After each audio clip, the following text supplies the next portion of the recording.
7वें दिन अकीका। ये नहीं चलेगा साहब, ऑपरेशन से बच्चा हुआ था इसलिए हम नहीं कर पाए। ज़रूरी नहीं था कि आप सबको बुलाकर भोज करें।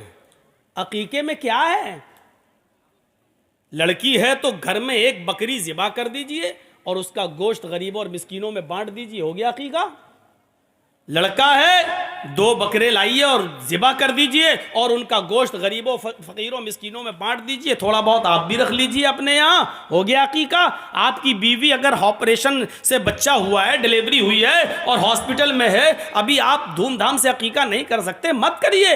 लेकिन 7वें दिन 2 खस्सी को, 2 जानवर को ज़िबा करके उसका गोश्त गरीबों में तकसीम कर दीजिए, आपका अकीका मान लिया जाएगा, हो जाएगा। मेरे भाइयों, उसके लिए पूरे गांव को पूरा मौजमपुर आ जाए और पूरा ये आ जाए, हम उनको तभी अकीका होगा। नहीं, जब आपको अल्लाह ताला इस्तिताअत दे दे बाद में, फिर खुशी में कभी खिला देना। लेकिन 7वें दिन इस्तिताअत है, ताकत है, तो आपको अकीका करना होगा।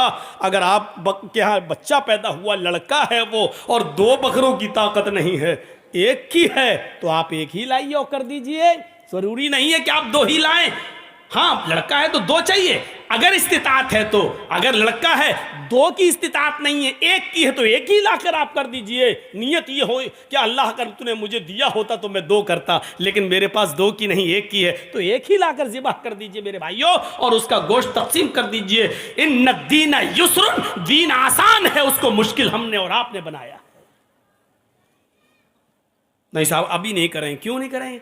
1 महीने के बाद मेरी बेटी की शादी फला जगह हुई है, वो 1 महीने के बाद आएगी। जब वो भी आ जाएगी, मेरे नाती भी आ जाएंगे, मेरे पोते भी आ जाएंगे, हैं, तब हम अकीका करेंगे। और इस सिलसिले में रोकते हुए इतने दिन तक अकीके को टाल देना, मेरे भाइयों, ये जुर्म नहीं बल्कि जुर्म अजीम है। याद रखना, याद रखना मेरे भाइयों, इस्तिताअत होने के बावजूद भी अगर आपने 7वें दिन अकीका नहीं किया तो आप मुजरिम हैं।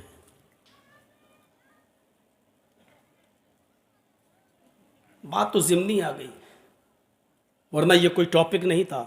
इबादत ये भी एक हिस्सा है। इसी तरीके से कल मैंने कहा था कि औरतों के ताल्लुक़ से, ख़वातीन के ताल्लुक़ से बोलेंगे। बहुत दिन हो गए मेरे भाइयों, ख़वातीन के ताल्लुक़ से कुछ बातें नहीं हो पाई। ये भी हमारे समाज का एक हिस्सा है। अल्लाह के नबी सल्लल्लाहु अलैहि वसल्लम जब भी ईद का या बकरीद का खुतबा देते थे तो उस ज़माने में माइक नहीं था। औरतें जो ईद और बकरीद की नमाज़ पढ़ने आती थीं तो अल्लाह के नबी मर्दों में खुतबा देने के बाद फिर औरतों की जहाँ जमात होती थी, आप पर्दे की ओर से वहाँ जाकर भी खुतबा दिया करते थे, ताकि औरतें तक हमारी आवाज़ पहुँच जाए और वो भी दीन की दावत से महरूम ना हो, उनको भी आप नसीहत करते थे। हाँ, या माशरन निसाई तसद्दक़ फ़इन्नी उरीतुकुन्न अक्सर अहलिन नार, ऐ औरतों की जमात, तुम ज़्यादा से ज़्यादा सदका और खैरात करो, क्योंकि मैंने तुम्हें सबसे ज़्यादा जहन्नम में जलते हुए देखा है। फ़इन्नी उरीतुकुन्न अक्सर अहलिन नार, सबसे ज़्यादा जहन्नम में तुम्हें सबसे ज़्यादा जलते हुए देखा है। लेकिन औरतें उस ज़माने की कितनी दीनदार थीं, कहने लगी अल्लाह के रसूल आगे हमें कुछ नहीं सुनना है, बस जितना बताया उतना ही काफ़ी है, बस इतना बता दीजिए कि औरतें सबसे ज़्यादा जहन्नम में क्यों जाएंगी। यहाँ तो जर्जीत साहब अगर 1.5 घंटा बोल दें तब भी आधा घंटा और 2 घंटा बोल दें तो बहुत जल्दी ख़त्म हो गया मौलाना साहब, अभी तो पता ही नहीं चला टाइम। अरे तुम्हें पता नहीं चला, जो बोल रहा उससे तो पूछो। हमें सुनने का शौक़ है, उधर सुनने का शौक़ नहीं था। बस आपने कहा औरतों को सबसे ज़्यादा जहन्नम में जलते हुए देखा है, रीज़न बता दीजिए सबसे ज़्यादा औरतें जहन्नम में क्यों जलती हुई दिखाई दी, वो किस वजह से जहन्नम में गई, हमें इतना बता दीजिए ताकि उस काम को हम छोड़ दें। आगे की नसीहत बाद में। अगर अमल सुन तो लें बहुत ज़्यादा और अमल एक पे भी ना करें तो बेकार है।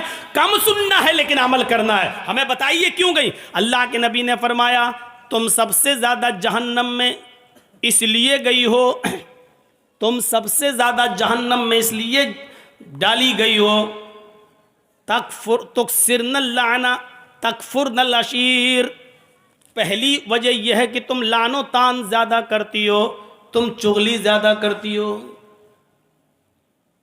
2, 3, 4 लड़के अकेले अगर जा रहे हो साथ में मिलकर सड़क पर, तो हो सकता है कि वो खामोशी के साथ चल दें, लेकिन अगर 2-3 लड़कियां साथ में स्कूल जा रही हों तो आप देखेंगे कि पीछे आप बाइक का हॉर्न ही बजाते रहें, नहीं वो सुने ही नहीं देगी। क्यों?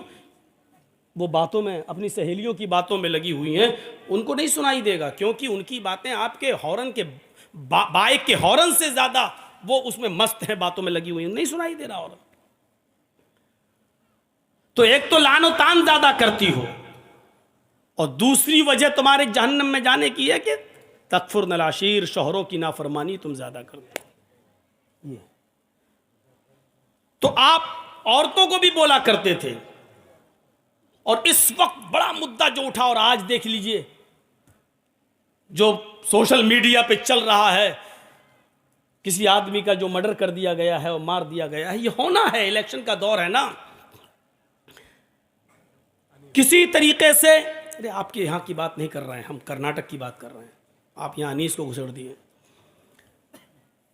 आज देख लीजिए बजरंग दल का कोई आदमी था, है?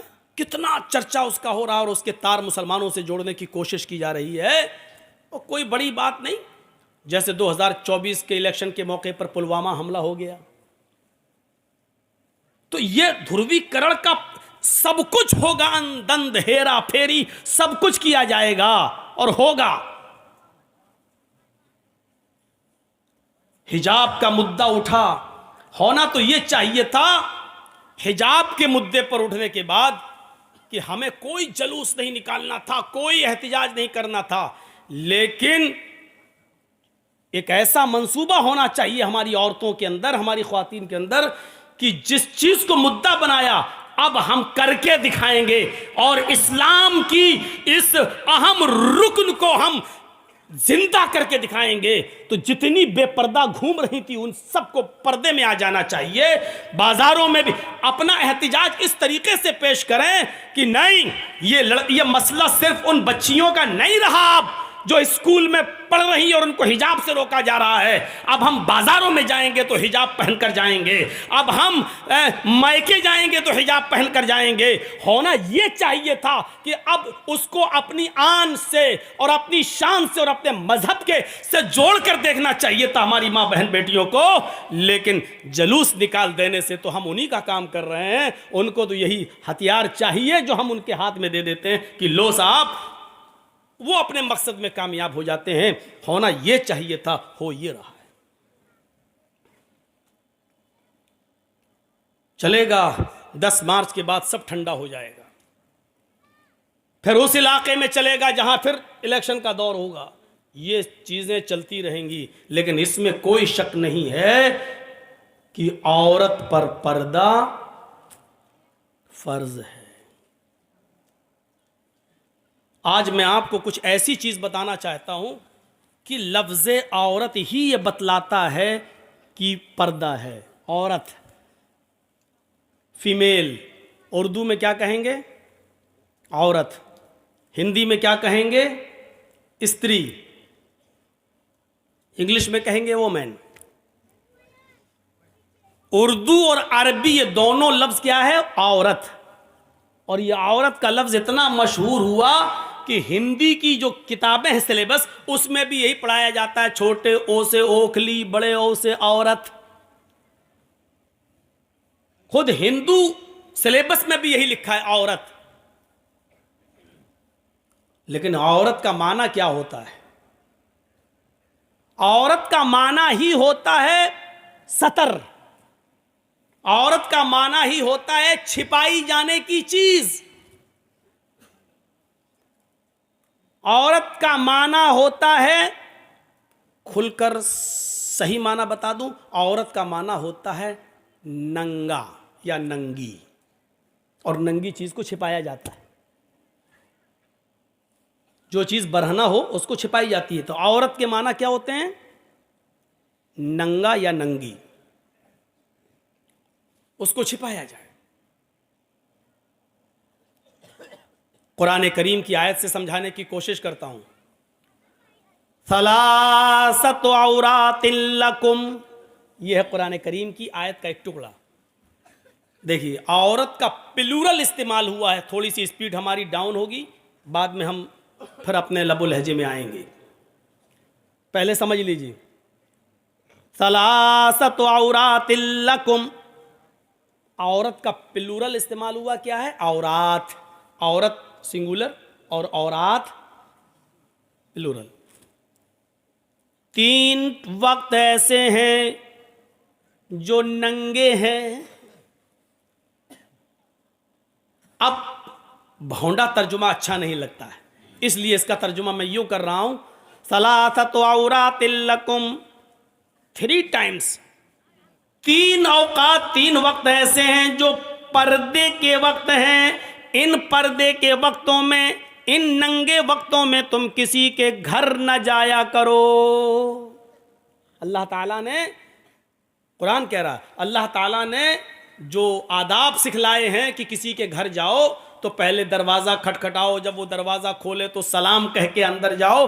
वहीं पर अल्लाह ताला ने ये भी बताया कि 3 वक्त ऐसे हैं जो पर्दे के वक्त हैं, उन वक्तों में तुम किसी के घर न जाया करो। और वो 3 वक्त पर्दे के वक्त जो हैं, जो नंगे वक्त औकात कहलाते हैं, बरहना नंगे औकात, वो क्या हैं?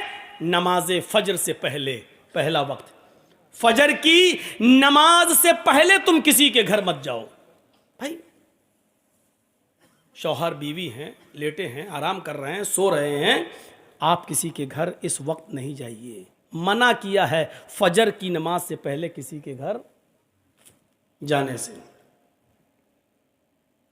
नमाजे इशा के बाद किसी के घर मत जाओ, 2 वक्त हो गए। नमाजे फजर से पहले किसी के घर मत जाओ और इशा की नमाज के बाद किसी के घर मत जाओ, क्योंकि इशा की नमाज के बाद वक्त जो होता है वो सोने का वक्त होता है। हमारे यहाँ इशा की नमाज का वक्त गुलछर्रे उड़ाने का वक्त होता है, क्रिकेट खेलने का वक्त होता है, पूरी पूरी रात कैरम बोर्ड खेलने का वक्त होता है। और ख़ास आपके यहाँ ना हो, लेकिन बड़े बड़े शहरों में चले जाओ, जैसे हम लखनऊ के हैं, बम्बई वगैरह में चले जाओ, दिल्ली, तो वहाँ तो बड़ा अजीब मामला है। और रात दिन शुरू ही होता है ईशा के बाद से। वाह, 2 वक्त हो गए। नमाज फजर से पहले किसी के घर मत जाओ, ईशा की नमाज के बाद किसी के घर मत जाओ। और तीसरा पर्दे का वक्त क्या है? दोपहर में, ज़ोहर की नमाज के बाद जब आदमी कैलूला करता है, ये कैलूला सुन्नत है। अल्लाह के रसूल और आपके सहाबा कभी कैलूला छोड़ते नहीं थे। कैलूला का मतलब समझते हैं ना? दोपहर का खाना खाने के बाद थोड़ी देर के लिए दाहिनी करवट से सोना, लेट जाना, आराम करना, ये सेहत के लिए भी ज़रूरी है, तंदुरुस्ती के लिए भी ज़रूरी है। हमारी भाग दौड़ वाली ज़िंदगी ने आज हमको इससे महरूम कर दिया है, वरना ये सुन्नत है कैलूला। तो दोपहर में कैलूले के वक्त तुम किसी के घर मत जाओ।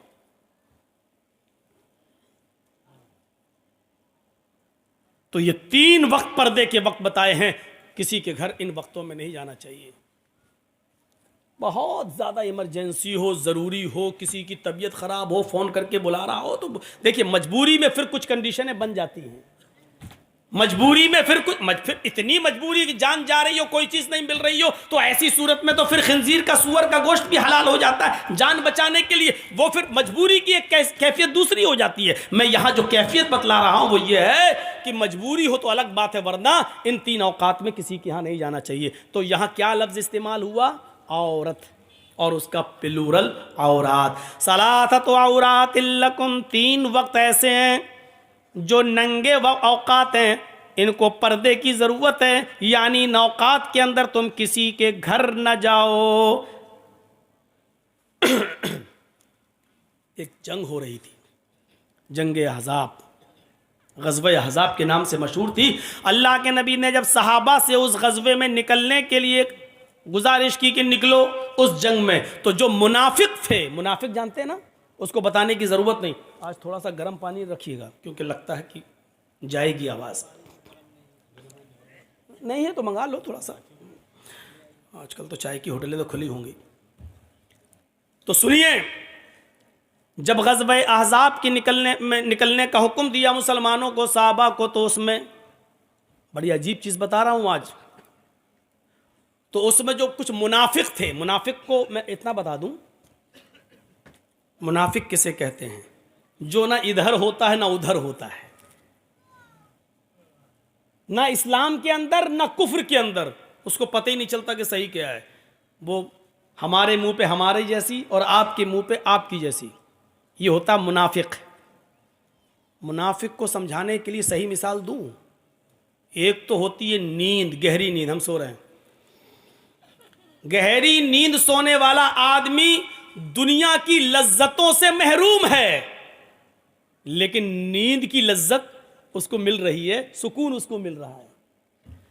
और एक होता है जागना, जागने वाला दुनिया की लज्जतों से फायदा उठा रहा है, ये भी खा रहा है, वो भी खा रहा है, ये भी खेल रहा है, वो भी, दुनिया की लज्जतों से फायदा उठा रहा है, लेकिन नींद का मजा नहीं ले पा रहा है, नींद का सुकून हासिल नहीं कर पा रहा है। ये दो चीजें समझ ली आपने।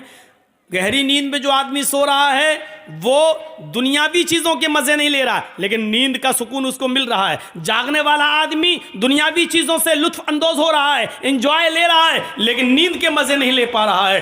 बीच में एक नींद कैसी होती है, बैठे बैठे मौलाना जर्जीस तकरीर कर रहे हैं, हम फिर उठ गए, उठ गए। ये वो कैफियत होती है, ना जाग रहा है ना सो रहा है, ना दुनियावी लज्जत ले पा रहा है और ना नींद का ही मजा ले पा रहा है। यही होता है मुनाफिक। ना वो कुफ्र का ही मजे ले पा रहा है, ना वो आखिरत के मजे ले पा रहा है इस्लाम के। ये है मुनाफिक। जर्जी साहब, हमारे मुंह पे हमारी तारीफ, आप हमारे विरोधी हैं, आपके पास गए, अरे वो कमीना आदमी, हट, आपके मुंह पे आपकी।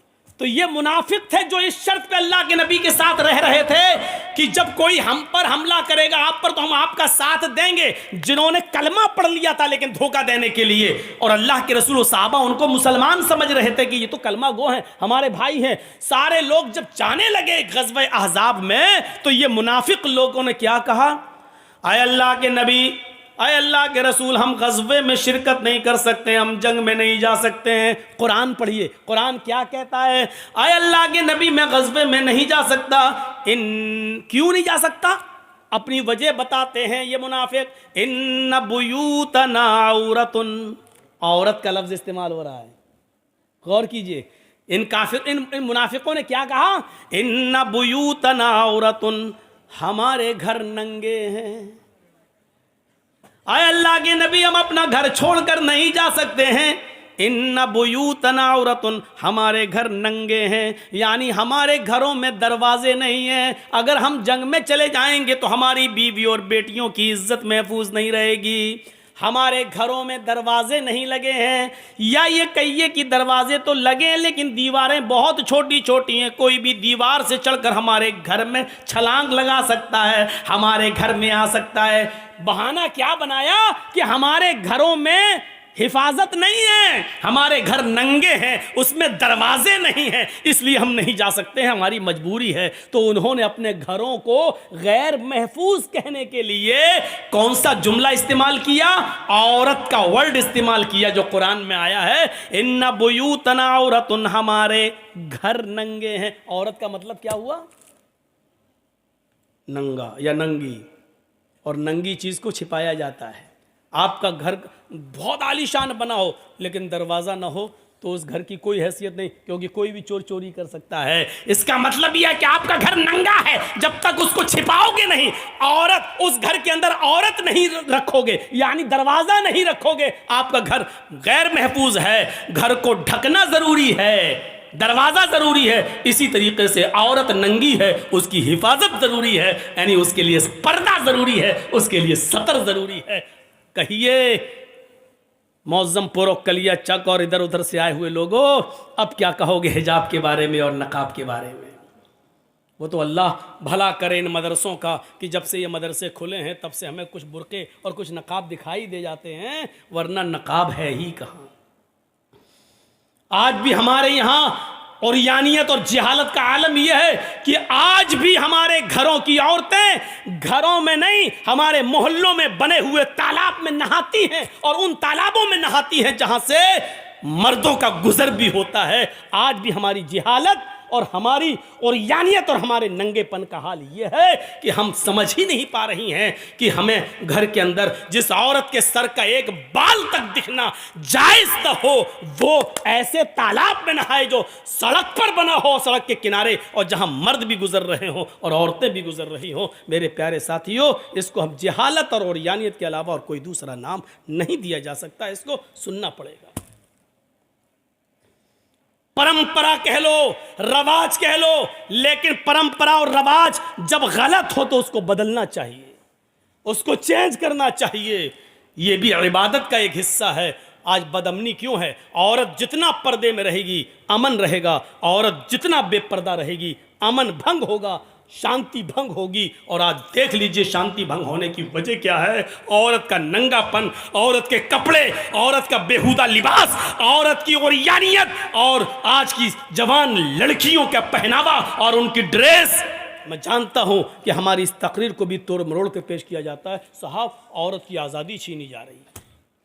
वो मिसाल मैंने कभी दी थी ना, शायद आपको याद होगा।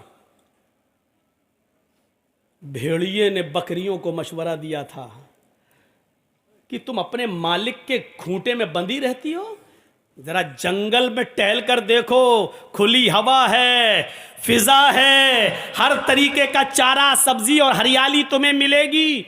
बकरियों ने समझा कि हाँ, ये भेड़िया तो हमारा हमदर्द है, बड़ी अच्छी बात बतला रहा है। उन बकरियों ने अपने मालिक के खिलाफ मिमियाना शुरू कर दिया, मैं। मालिक ने उस बकरियों के पास आकर जायजा लिया तो पता चला कि ये बकरियां खूंटे से निकलना चाहती हैं। हमें आज़ादी चाहिए, हमें आज़ादी चाहिए, हमें खूंटे में नहीं बंधना है, हम इस घर के अंदर नहीं रह सकते, हमें बाहर जाना है, जंगल के अंदर हमें आज़ादी है, हर तरीके का खाना है, हर तरीके का चारा है, तुम तो एक ही किस्म का लाकड़ा में खिलाते रहते हो, हमें घूमना है, फिरना है। एक बूढ़ी बकरी भी उसी बकरियों के रेवड़ में थी, वो कहने लगी तुम्हारा मालिक जो तुम्हें रूखा सूखा खिला रहा है उसी को खा लो। आए मेरी बेटियों, आए मेरी बच्चियों, जंगल के अंदर तुम्हें आज़ादी नहीं मिलेगी।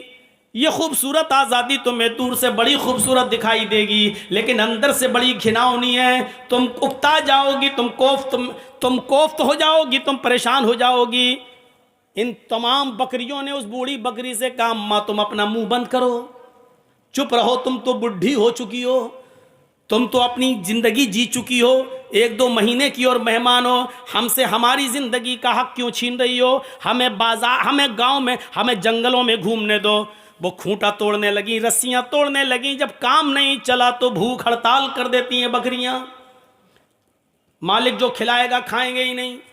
मालिक ने सोचा कि इनके भूखा मरने से बेहतर है इन बकरियों को उनका की आज़ादी दे दी जाए जो मांग रही हैं। मालिक को रहम आ गया और मालिक ने उन बकरियों की रस्सी को ढीला करके छोड़ दिया।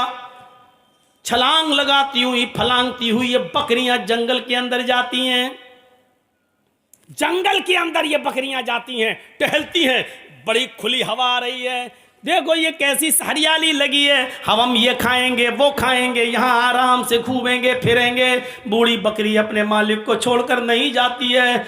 1 महीने की ही जिंदगी सही, लेकिन खैर व आफियत के साथ तो रहेगी। जैसी ये बकरियां अपने मालिक की आज़ादी उसके खूंटे से बंधन छुड़ाती हैं और जंगल में जाती हैं। जो भेड़िए आज़ादी बकरियों की बात कर रहे थे, जंगल की खुली फिजाओं में घूमने की बात कर रहे थे, वहीं पहाड़ी के दामन में वही भेड़िए छिपे हुए थे। उन्होंने इन बकरियों को खुला जंगल में घूमता हुआ देखा तो वो भेड़िए उनके ऊपर टूट पड़े और उन बकरियों को खा गए, उन बकरियों को फाड़ डाला, सब ने उनको नोच डाला।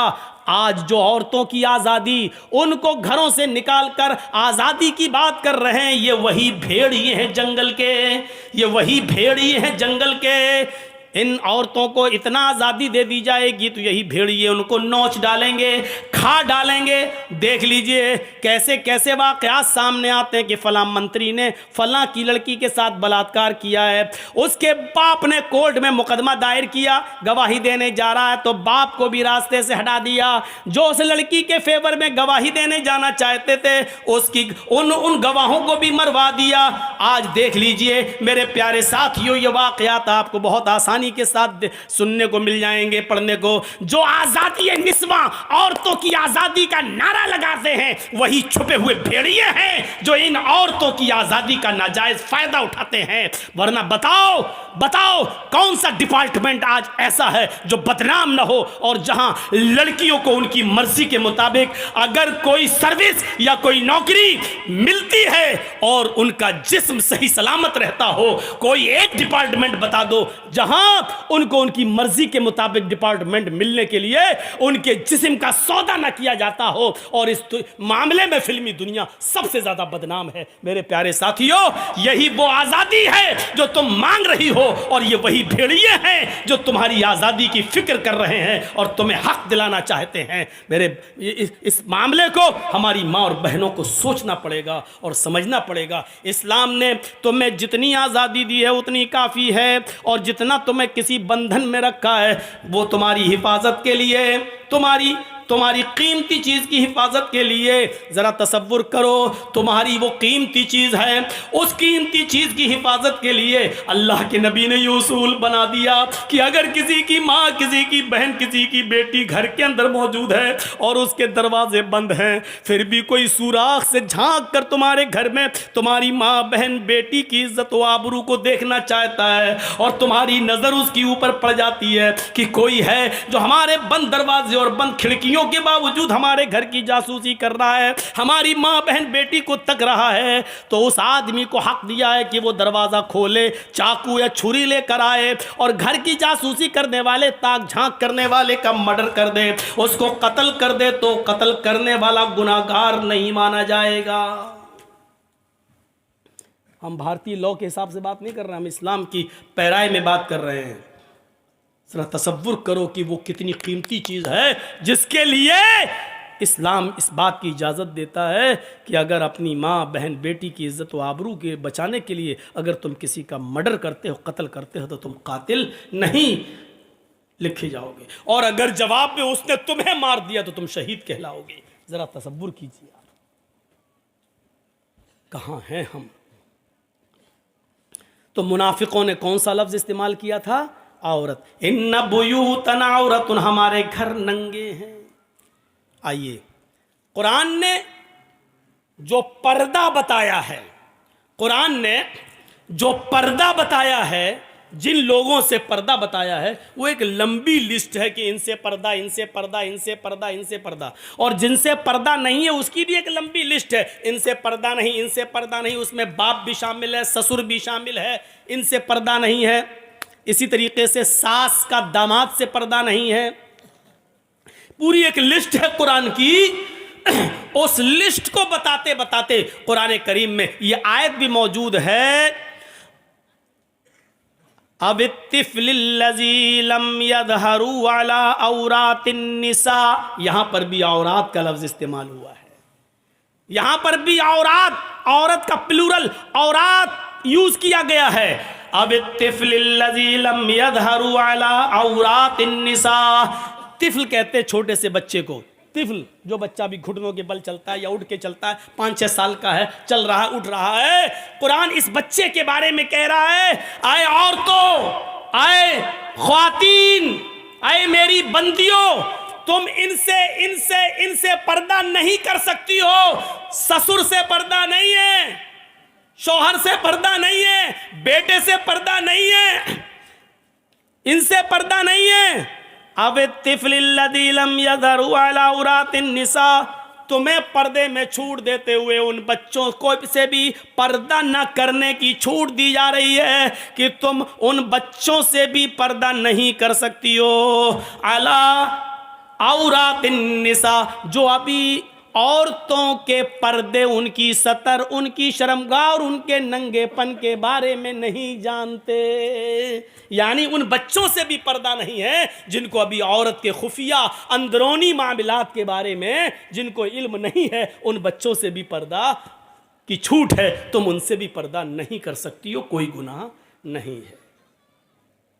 तो बताने का मकसद यह था कि यहाँ क्या इस्तेमाल किया गया? औरत का प्लूरल औरात, यानी इनसे भी पर्दा ना करो। खुले, इनके सामने भी खुले आम आ सकती हो, इनको अपनी गोद में बिठा सकती हो, और छोटे छोटे बच्चों को अपनी गोद में लेके तुम उनको भी चूम सकती हो, बोसा ले सकती हो, कोई हर्ज की बात नहीं है। छोटे छोटे बच्चों से तुम हाथ भी मिला सकती हो, मुसाफा भी कर सकती हो। ये है इस्लाम। आइए एक हदीस बताता हूं आपको। अल्लाह के नबी सल्लल्लाहु अलैहि वसल्लम मस्जिद के अंदर दाखिल हुए, मस्जिद नबवी, अपनी मस्जिद। जब मस्जिद में दाखिल हुए तो एक सहाबी मस्जिद के अंदर लेटे हुए थे और उस सहाबी का नाम था जरहद। अबू दाऊद की रिवायत है, वो उस सहाबी का नाम था जरहद। तो मस्जिद के अंदर लेटे हुए थे और उनकी लुंगी घुटने से ऊपर आ गई थी, ये यहां, यानी ये हिस्सा खुल गया था। रान ही बोलते हैं ना आपके यहाँ, चलिए इसको रान बोलते हैं। ये हिस्सा खुल गया था। कभी कभी पूछना पड़ता है, पता नहीं हम रान कह दें और आप समझ ही ना पाएं। तो घुटने से ऊपर का हिस्सा है ये रान खुल गया। सो रहा, सोता मरता बराबर, सो रहा और रान खुल गई। अल्लाह के नबी जब दाखिल हुए तो आपकी नजर उस रान पे पड़ गई, फौरन निगाह नीची कर ली। सोचिए, रान, हम क्या क्या पहन के नहाते हैं, क्या पहन के हम खेलते हैं, क्या पहन के हम ट्रेनों में सफर कर रहे हैं। आज बहुत से लोगों को देखो, इतना अंडरवियर पहना, ट्रेन में भी सफर कर रहे हैं, पता नहीं क्या। आज इतना इतना पहन के लोग क्रिकेट भी खेल रहे हैं। अरे मर्द तो मर्द, इतना कपड़ा औरतें भी पहन के खेल रही हैं। ओलंपिक देख लो, टेनिस देख लो, अब नाम नहीं लूंगा मैं, जरूरी नहीं सबका नाम लिया जाए, और नाम लेने की जरूरत क्या है। इस्लाम तो अलल ऐलान एक हुक्म नाफिज करता है, वो किसी के ऊपर भी जा सकता है। तो उस सहाबी की जब रान खुल गई तो अल्लाह के नबी सल्लल्लाहु अलैहि वसल्लम ने उनको आवाज दे के उठाया, जरहद जरहद जरहद। हजरत जरहद उठे क्या? तो आपने जो जुमला कहा, अमा अलिमता अन्नल फखिज़ औरतुन, देखिए जुमला और उस पर लफ्ज क्या, औरत।